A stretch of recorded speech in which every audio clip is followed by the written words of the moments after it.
Ms. Abrams, help me understand. And I'm not interested in a 30,000-foot view. That's not meant to be a criticism. I'm speaking to myself, I guess. I'm not interested in platitudes.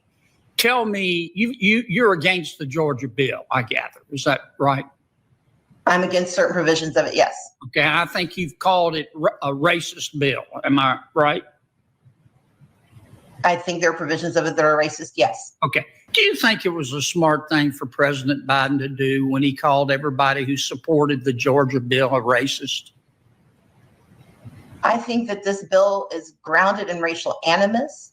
I think that the language that we are using to describe— Can I ask you how you know that, madam?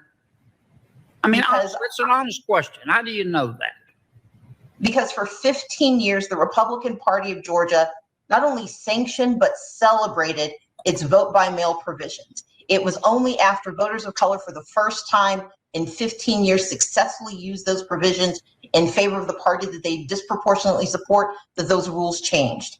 It is that for years, for more than nearly 2 decades, we had early voting hours that supported voters that were perfectly fine. It was only after communities of color used those provisions in but why excess doesn't that hurt black people and white people and brown people? This is what I think it hurts everyone.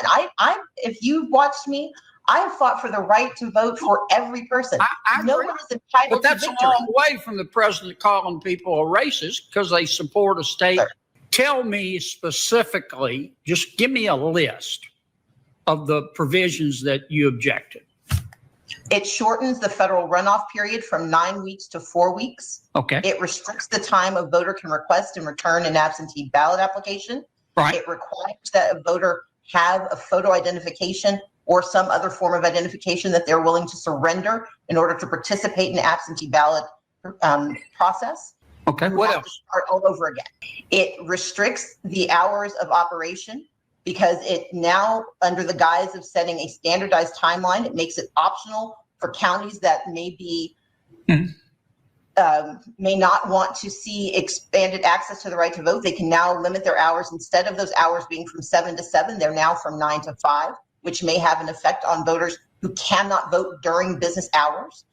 You consider that racist? My point is that when your motivation is grounded in the race of those who are engaging in behaviors that you disagree with, that is racist, particularly when it is targeted at communities of color by people in power. I agree with that. I agree with that. I agree with that. The chairmans have gavelled me. I just need to ask, how do you know that's what they meant?